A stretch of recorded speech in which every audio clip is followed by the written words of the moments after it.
Okay, hello everyone. Here with another little computer bar stream.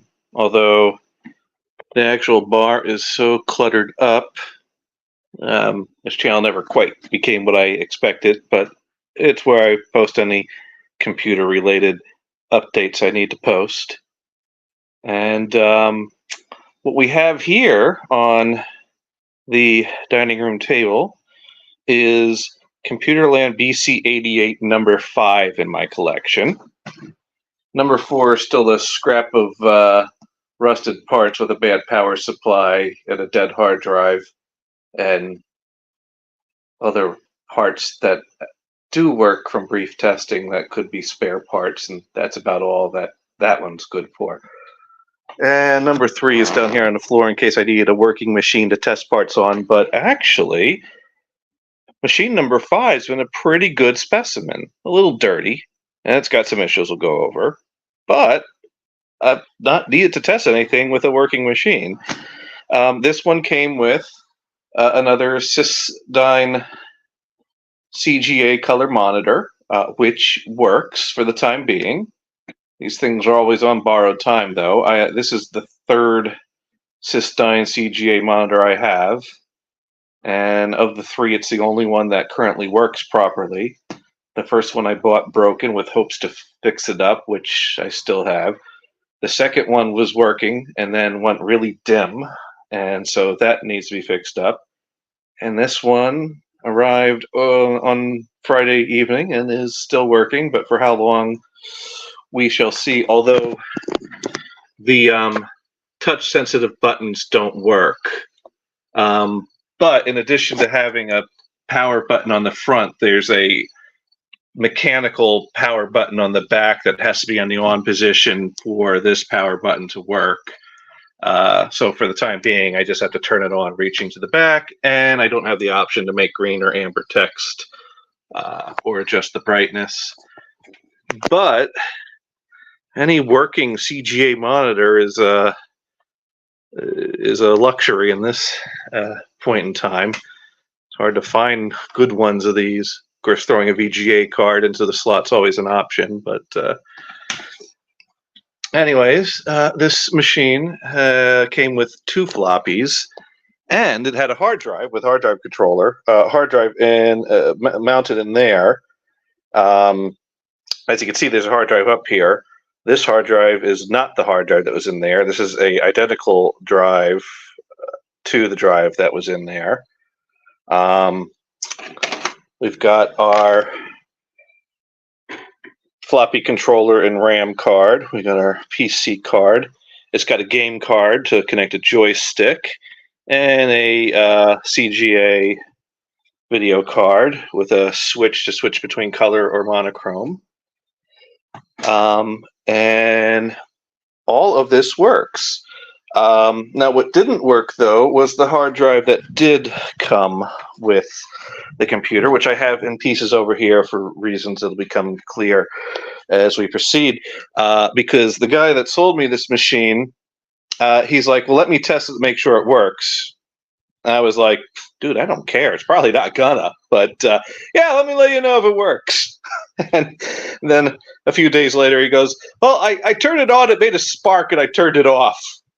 I'm like, okay, which gave me some good negotiation for the price, which I didn't really need a 5th one of these, but I'm still on the lookout for original software that came with this, because none of my previous machines have had the ComputerLand version of DOS that would come set up on these, or the original discs or books. And we'll get into the hard drive in this, but one of the cool things, not only did it come with a monitor, it came with a keyboard. This is the second one that I've bought that came with a keyboard. So of the 5 I've bought, only 2 had that keyboard. And it's got Blue Alps, so it's a pretty good keyboard. I haven't cleaned up the keyboard yet. It's looking pretty dingy. I'll probably clean up. Monitor cleaned up pretty nice, although it's a little yellowed as well as the case on this, but that's to be expected. I could retrobrite, but I generally don't do that. I just clean them up best I can. So about that pop, So I opened it up because when I got it out of the box, I see two floppies in the front, and I'm like, uh-oh, does it even have a hard drive?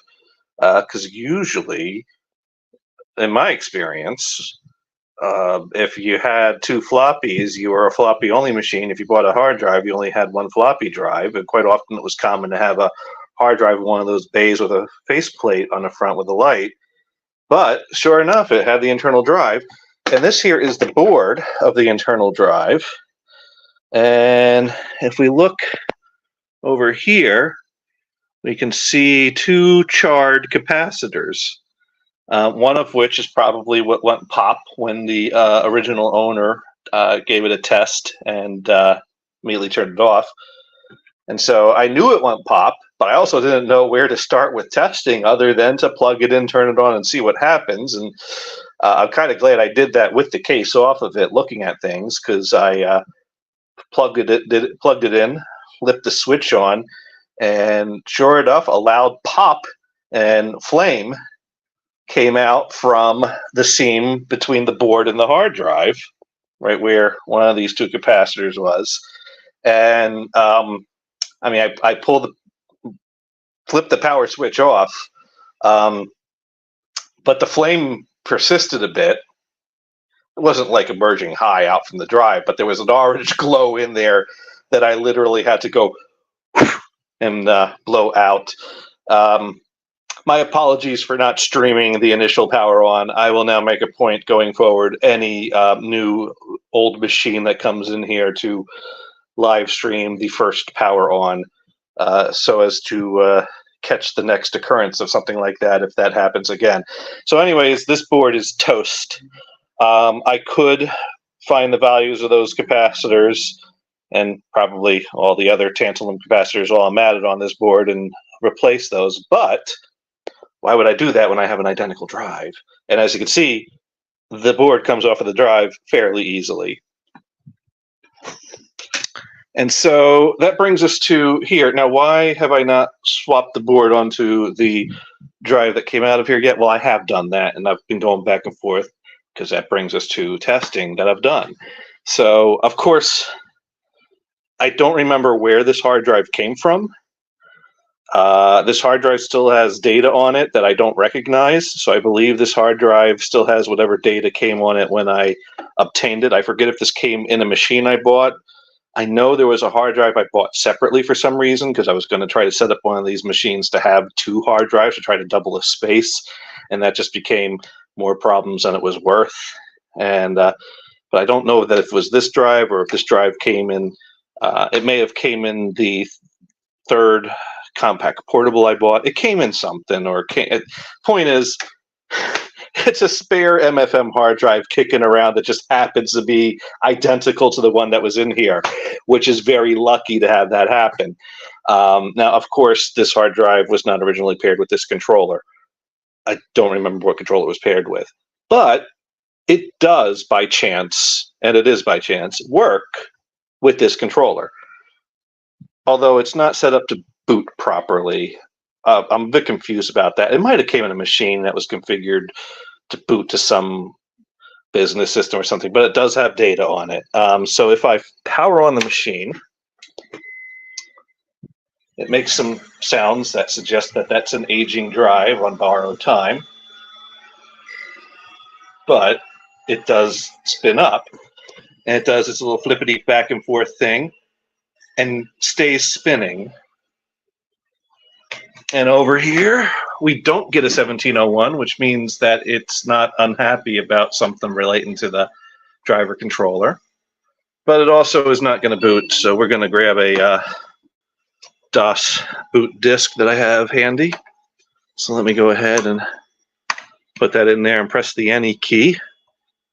Even though it didn't ask me to press the NE key, it's just understood that you should press the NE key. Of course, this is going to need a battery change. We can see there's some weird things happening over here, and no lights are coming on. And there are methods to get the clock chip working again. And oddly enough, you can still order brand new batteries for this computer. If you Google ComputerLand BC88, one of the search results is a battery store that has the solder on battery. And I've done that on the 3 working ones. Anyways, I'm not going to put in a date and time right now. So yeah, it boots up. And if I go to the C drive, it recognizes it. And if I do that, it thinks about it. All right, so now it's making a liar out of me. Now, earlier today, before I did this stream, it actually showed me the contents of the drive.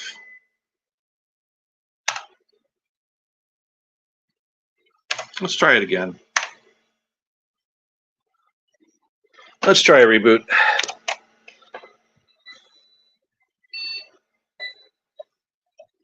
So the point is that it recognizes the drive. It doesn't give me a 1701.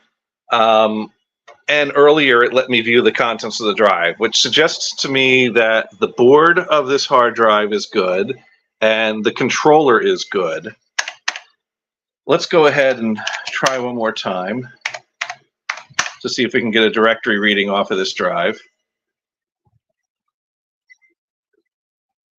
Looks like it's not going to cooperate now.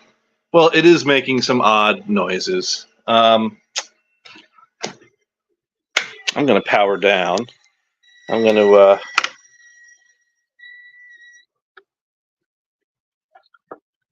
well, it's also probably not too happy that I've got the board not screwed firmly into place and floating here. That's not exactly ideal, and that's part of what's making our noises.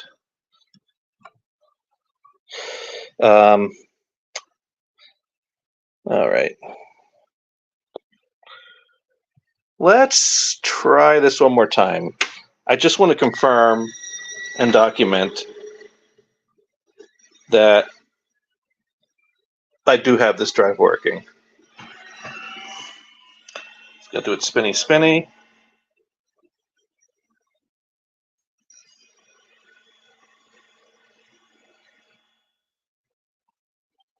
Well, it didn't really do the spinny, but anyways, no 1701.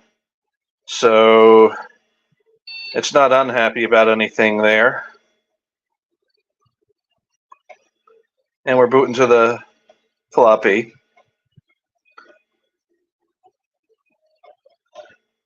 This drive is on its original low-level format. I probably could low-level format it and get it and breathe some life into it that way. That's not the point of our testing today, though. Okay, so there you go. Now we get a directory reading. And we're seeing it's got a word processor on there. We're seeing it's got some kind of database software on there, some kind of backup software on there. And it also has an X tree, got some kind of menu. And it also hesitates for a very long time before showing us the space available on this drive.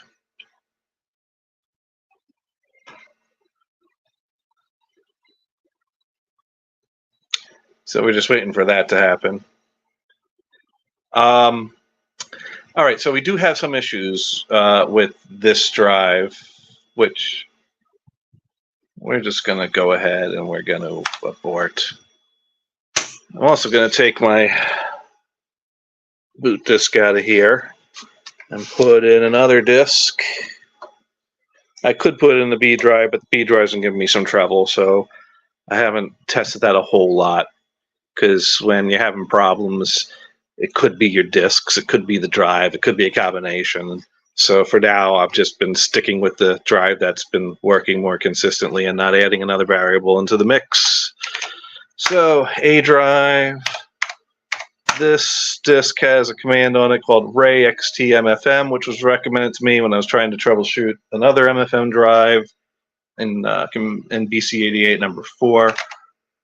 ray-xt-mfm, enter, and this gives me an error earlier than it did on the past drive I used, and I guess I need to do some Googling or see if anyone comments about this.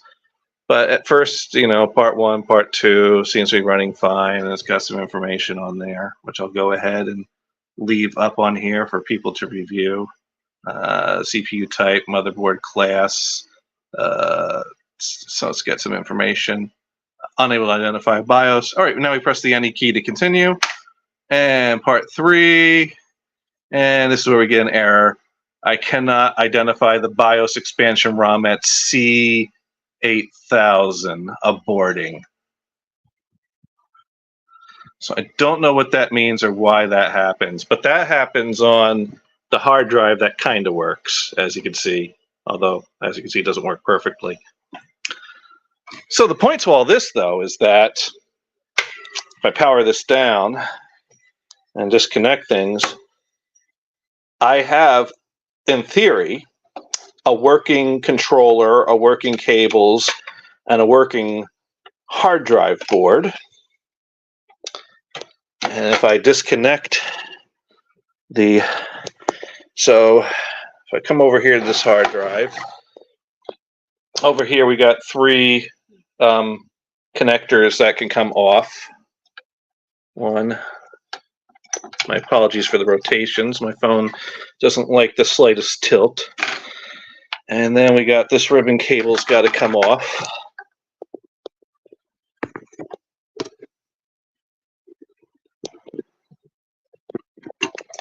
And so that is our board that doesn't have fried capacitors on it. And we're going to go ahead and move this hard drive off to the side. And here is the hard drive that came with this computer that has the data I'm trying to view and read and get off of it. So let's put this board on it.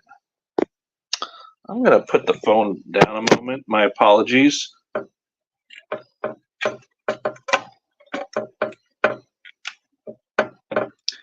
Just going to get the connectors on here again so I can show you all what's happening.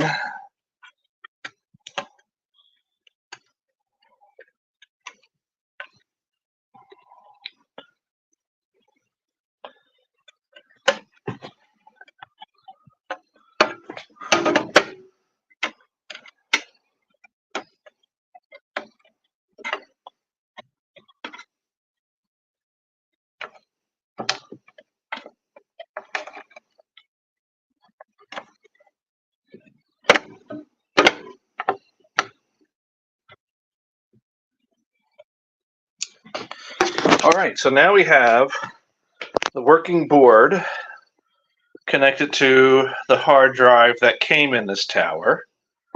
And unfortunately, this is what let me go ahead and put my boot disk in, because I don't think I'm going to get a boot from this. I think I'm going to get a 1701 and a motor that spins down after it tries to do its little self-check. So let's, I'm going to move the phone up to here so you can see that and you can hear the spin-up sound and hear what happens rather consistently. Although now that I got a phone on it, maybe it'll do something different. Let's find out.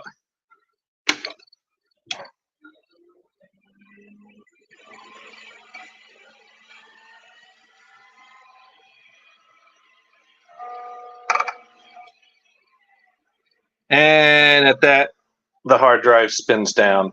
Now it does, sometimes it does different things with that turning back and forth. Sometimes it just turns and gets stuck at the end and then swings back and then powers down. Sometimes it swings back and forth and halfway through it powers down.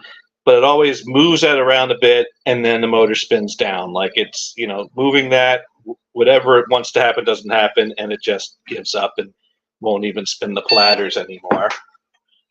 Over here, we missed it, but we had a 1701 error on that screen. Of course, we can still boot to floppy.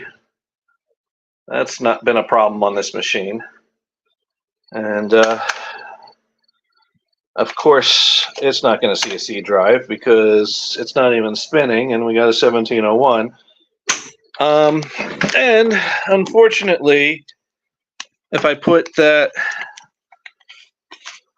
let me get my disk away. I put this disk in.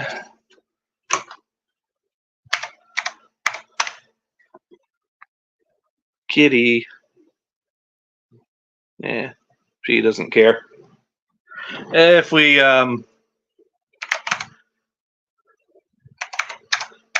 run this command, we're going to get the same thing as we got last time, which being that we get the same error whether or not the drive is spinning and is recognized by the computer, doesn't really give me any useful information to go off of. So I need to figure out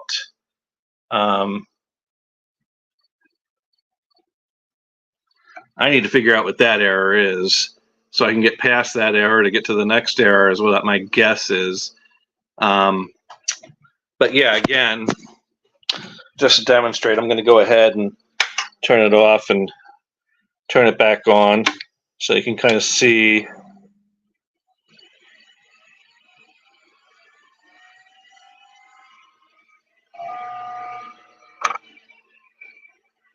All right, yeah, that time that's where it spins down. Let's try that again.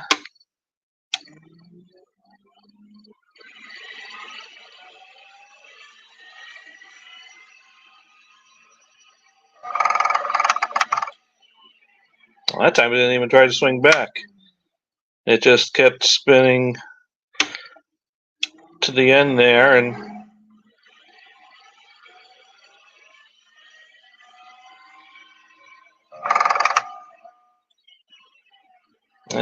it spins down again. So that's the story of that hard drive. Now, of course, there's a part of me that starts to think about, well, maybe it's possible to open up these two drives and transplant the actual platters from this drive into that drive that is working somewhat as you saw. Of course, that's the type of stuff that, well, requires getting into delicate areas and generally would be done in a clean room, which this room very much is not. But that's kind of like the only other thing I can think of right now, but I'm not ready to start doing that just yet. So still thinking on this. So yeah, that's ComputerLand BC88 number 5. And there's some good potential here for a good working machine. I don't really need 4 working BC88s. I'm probably good with 2 working machines and some parts. So at some point, I probably got to start selling off some of these desktop units. Although who knows? Maybe I'll just hold on to them forever just because. But I think 2 working machines and spare parts is probably enough. Someday I might start looking to see what interest is out there. Of course, I'm keeping the monitor and the keyboard. Yeah, so let's go ahead and turn that off, because I don't know how many minutes of use that monitor has before that goes poof. Anyways, that's the latest. I'm going to go ahead and draw this to a close. Please post any comments if you have any thoughts or any suggestions, or just want to say, hey, dude, cool computer. That's all good. And bye.